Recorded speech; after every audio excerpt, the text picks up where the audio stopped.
আজকের এই মুহূর্তে আমরা আমাদের সমস্ত প্রবাসী ভাই বোনদেরকে বিশেষভাবে স্মরণ করছি। জুলাইয়ের আন্দোলন যখন তিলে তিলে আগাচ্ছিল, তখন তারা তাদের নিজ নিজ দেশ এবং জায়গা থেকে তারা প্রতিবাদ করেছেন। আর প্রতিবাদের সবচেয়ে বড় হাতিয়ারও তারা সে সময় প্রয়োগ করেছিলেন। তারা রিমিটেন্স শাটডাউন ঘোষণা করেছিলেন। ফ্যাসিস্ট সরকারের ত্বক এইটা কাঁপিয়ে দিয়েছিল। আমরা তাদেরকে রিমিটেন্স যোদ্ধা বলি, কিন্তু আসলে বীরদেরকে আমরা সেইভাবে সম্মান করি না।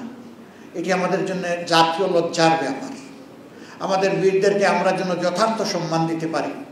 এখন থেকে প্রত্যেকটি দলের ম্যানিফেস্টো, কর্মসূচি এবং পরিকল্পনায় তা থাকা উচিত। তাদের ভোটের অধিকার পর্যন্ত ছিল না। এবার আমরাও দাবি করেছি, অনেকেই দাবি করেছেন।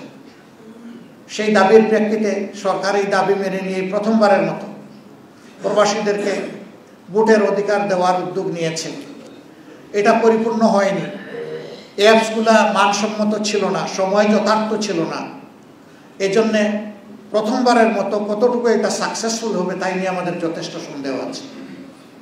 আবার যারা রেজিস্ট্রেশন করেছেন ভোটার হিসেবে, ভোট দেওয়ার জন্য আরেকটা রেজিস্ট্রেশন তাদের লাগবে, কিন্তু সরকারের পক্ষ থেকে এর কোনো সেই রকম প্রচারণা নেই। তাহলে মানুষের মধ্যে সচেতনতা আসবে কিভাবে, বুঝবে কিভাবে?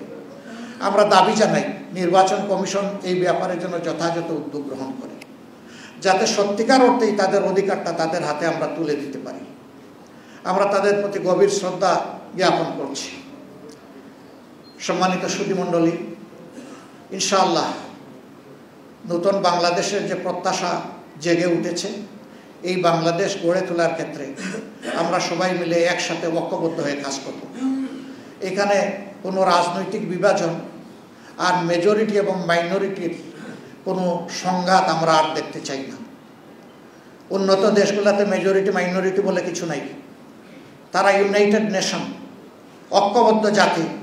আমাদের মধ্যে পরিকল্পিতভাবে এটি সৃষ্টি করা হয়েছে যাতে জাতিকে মুখোমুখি করে রাখা যায়। আমরা এটা মানি না, এটা মানতে চাই না। বাংলাদেশের সীমানার ভিতরে আসমানের নিচে যারাই জন্মগ্রহণ করবেন, যারাই বসবাস করবেন, যারাই এদেশের নাগরিক, আমাদের সংবিধান তাদের সকলকে তাদের সমান অধিকার নিশ্চিত করবে ইনশাআল্লাহ। আমরা এখানে ওই ধরনের কোনো বিভাজন আর মেনে নেব না। এর ভিত্তিতে আমরা আর কোনো সংঘর্ষে জড়ানোর এই নাটক কাউকে করতে দেব না। আমরা সবাই সতর্ক থাকব। আমরা সবাই মিলেমিশে প্রিয় দেশকে আমরা গড়ব ইনশাআল্লাহ। আল্লাহ তাআলা আমাদেরকে তৌফিক দান করুন। আমি সম্মানিত সুধীমণ্ডলী, রাজনৈতিক সম্মানিত শীর্ষ নেতৃবৃন্দ যারা এসেছেন, তাদেরকে আরেকবার অন্তরের অন্তঃস্থল থেকে গভীর কৃতজ্ঞতা এবং ধন্যবাদ জ্ঞাপন করছি এবং দোয়া করি আগামীর দিনগুলোতে আজকের এই সৌহার্দ্যমূলক পরিবেশটা আমরা অক্ষুণ্ণ রেখে এই জাতিকে যেন আমরা গড়ে তুলতে পারি। আল্লাহ আমাদের সহায় হোক। আসসালামু আলাইকুম ওয়া রাহমাতুল্লাহি ওয়া বারাকাতুহু।